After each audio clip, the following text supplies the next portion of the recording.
রমজান মাস উপলক্ষে 10 টাকা লিটারে দুধ বিক্রি করে সাধারণ মানুষের বাহবা কুড়াচ্ছেন এরশাদ উদ্দিন।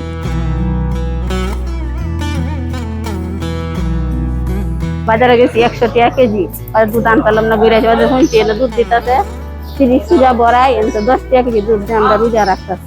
এরশাদ উদ্দিনের এই উদ্যোগের ফলে নামমাত্র দামে দুধ কিনতে পারছে নিম্ন আয়ের খেটে খাওয়া মানুষ। রমজানে পুষ্টির চাহিদা মেটাতে মাত্র 10 টাকা লিটারে দুধ পেয়ে দারুণ খুশি তারা। আমরা গরিব মানুষ, বাজারে দুধ হয়েছে 100 টাকা কেজি, এন থেকে আমরা রোজা রাখতে 10 টাকা কেজি দুধটা না খাইতারি, আমরা শান্তি মতো রোজাটা রাখতে। বাজার ভেদে এখন প্রতি লিটার দুধ 100 থেকে 120 টাকায় বিক্রি হয়। নিম্ন আয়ের মানুষের সেবায় এই ব্যবসায়ী তার খামার থেকে সংগৃহীত দুধের পুরোটা নামমাত্র মূল্যে বিক্রির ঘোষণা দিয়েছেন। আমরা তো গরিব মানুষ, 120 টাকা কেজি 100 টাকা কেজি দুধ আনলে তো খাওয়া সম্ভব না প্রতিদিন। কিশোরগঞ্জ জেলার করিমগঞ্জ উপজেলার নিয়ামতপুর ইউনিয়নের বাসিন্দা এরশাদ উদ্দিন। নিজের এলাকায় তিনি গড়ে তুলেছেন জেসি এগ্রো ফার্ম। জেসি এগ্রোতে প্রতি বছরের ন্যায় এই বছরও 10 টাকা নামমাত্র মূল্যে সর্বসাধারণের মাঝে দুধ দেওয়ার জন্য মালিক মহোদয় নির্দেশনা দিয়েছেন। তিনি জানান পুরো রমজান মাস তার এই কার্যক্রম চলবে। গত 4 বছর ধরে রোজায় এভাবে দুধ বিক্রি করে আসছেন তিনি।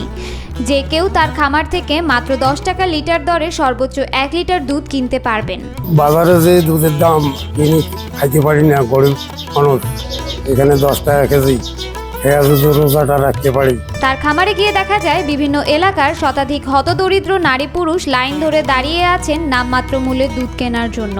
কেউ 10 টাকায় কিনছেন, আবার যাদের এই 10 টাকা দেওয়ার সাধ্য নেই তারা বিনামূল্যে দুধ সংগ্রহ করছেন খামার থেকে। 10 টাকা দিয়ে দুধ কিনে খেতে পারে এবং যারা টাকা নাও দিতে পারে, আমাদের মালিকের নির্দেশনা আছে যে যারা টাকা না দেয় তাদেরকেও তোমরা বিনামূল্যে দুধটুকু দিয়ে দিবা।